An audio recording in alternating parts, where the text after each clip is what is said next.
Hello my darlings, and welcome back to my channel. So as I said in a previous video, I will be doing some shorter perfume reviews since I did a big birthday haul recently.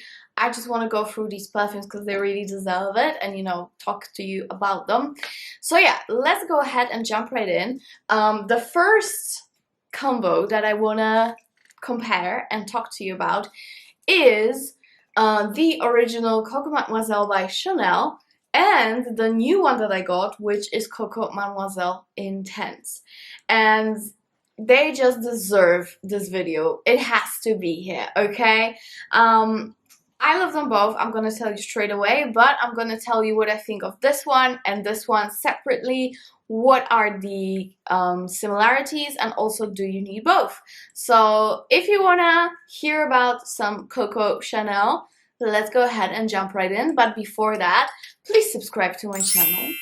We have a lot of fun and I post very frequently. And also please follow me on Instagram because, guys, I finally got a phone.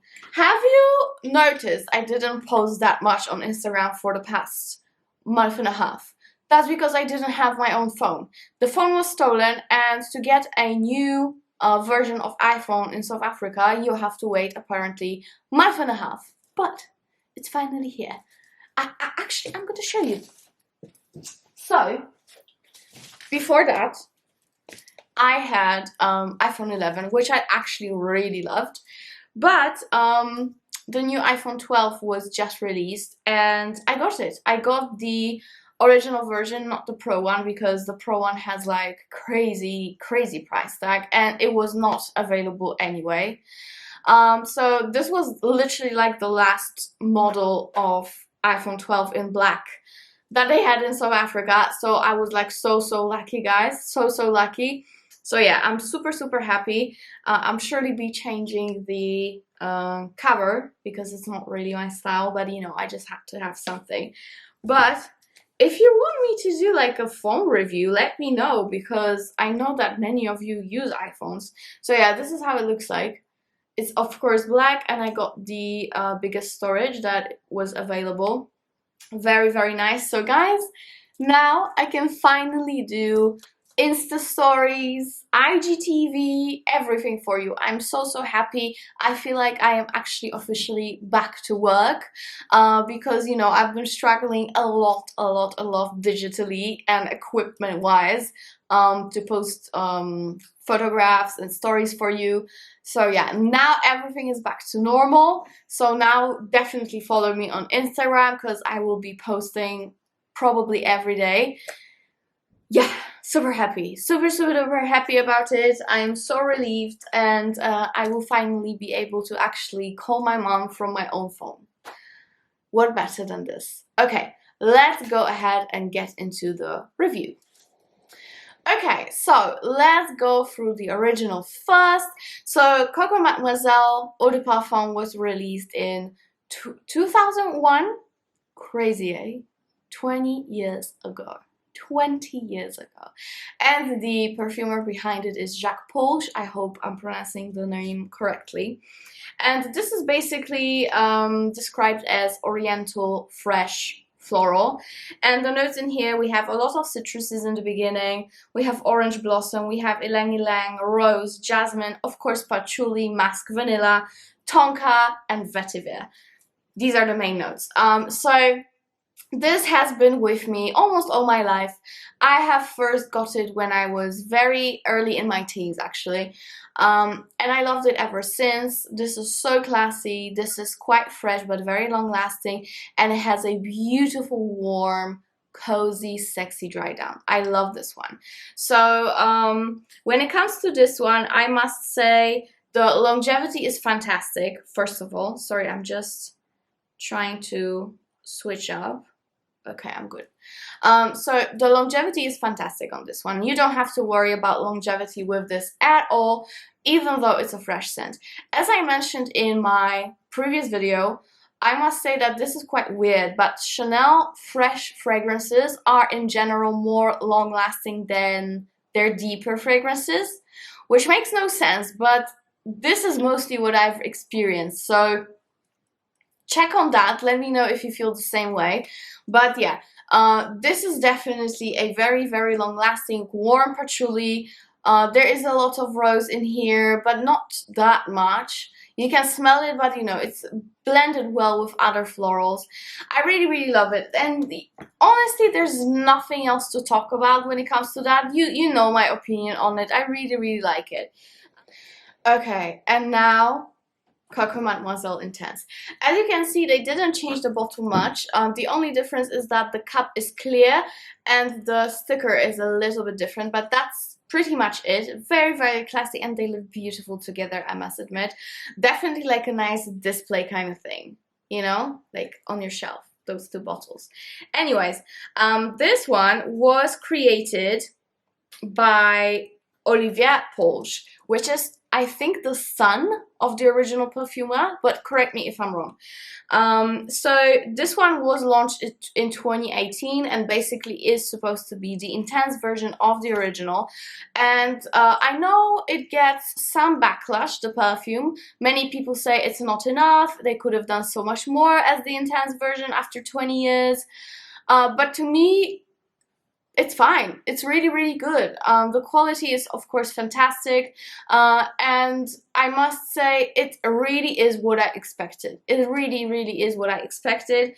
So we definitely have amped up patchouli in here. But my take on this is that this is not like more dirty or more dusty. Not at all. It's even warmer and a little but slightly bit more earthy, but not too much. And that earthiness is completely toned down and balanced by a lot of vanilla that is in here. We also have tonka bean as we had before, but we have the addition of labdanum, and we still have musk, we still have rose. We have added fruity notes, which I don't honestly get that much, like any like particular fruitiness from this fragrance, but okay. And we still have jasmine, and we have a little bit less of citruses because we only have 3 different citruses in the beginning, which is lemon, bergamot, and orange. So yeah, the note structure between them both is quite similar. They switched up here and there, but in general the note structure is quite similar. What I must say, guys, yes, this one is definitely more intense. Even if you open the cap and smell it, this one you can smell, but it's faint. And this one, if you open the cap, you can smell like from here. You know what I mean? This is definitely more intense, and I do find it more long lasting. This one does last, but in the 8th hour, I can feel like I need to top up. This one, after many, many hours on my skin, like on my hand here where I usually test the fragrances, this one lasted all day and it did still project. So when it comes to longevity, intense version is the winner. So 1 for intense, 0 for Coco Mademoiselle original, but don't get me wrong, this is still long lasting. We are just comparing these two. Okay, the next thing, more patchouli in here. But this time, surprisingly, I can't believe I'm saying this, but this patchouli I really like. This is patchouli in a good way. Yeah, a little bit more earthiness in this fragrance, but as I said, this is immediately toned down by vanilla and tonka. So, you know, it's like a win-win. So when it comes to the note structure, I love that the vanilla is amped up here. So again, this one gets the point from me again. Now, when it comes to the beautiful zestiness and freshness that millions of people fell in love with, this one doesn't have it that much. This one is definitely more zingy, more sparkling. That freshness and that citrusiness here is not here. So I was hoping it will be a little bit more of that, just with amped up vanilla. Maybe that would be my only concern. But yeah, it's the intense version, so we are expecting it to be a little bit more of a nighttime scent.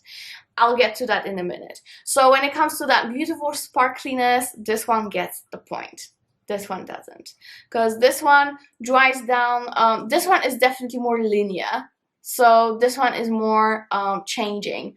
So this one gets the point for being more interchanging when it comes to the notes. This one stays more linear.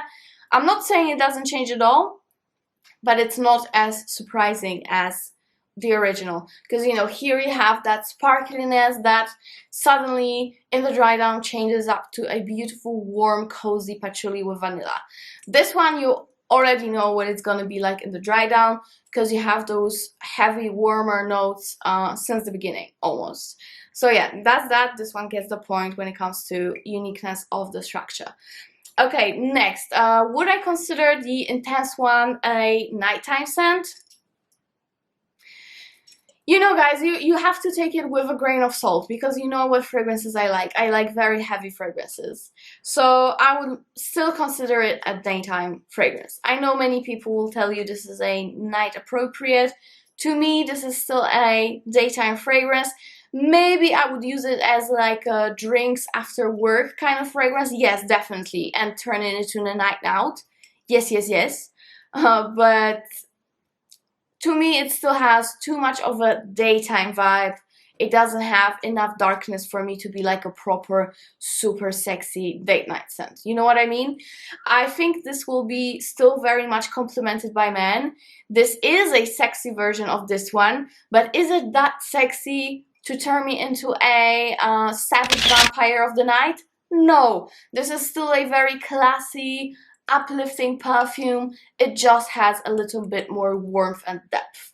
I would say more than a date night, I would say this one is for your spring and summertime, and this one is for your autumn, winter during the day. That's how I would maybe separate it.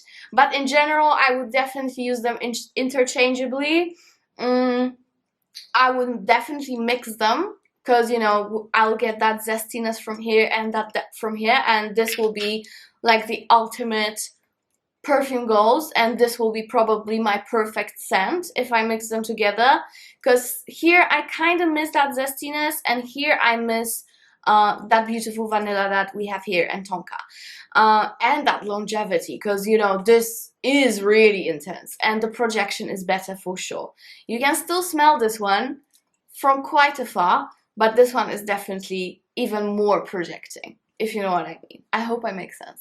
So yeah, definitely these two combined will be the ultimate combo. From this one, don't expect to be a very like extremely sexy nighttime scent that is just a man killer. I think that we have better man killers. This one is a very sexy, classy lady, yes, but not a man eater. You know what I mean? And yeah, to me, these are more of a daytime fragrances. And if you love the zestiness and want something fresher, go for this one. And if you love vanilla and tonka, go for this one. To me, in all honesty, there's not that much of a difference between them two.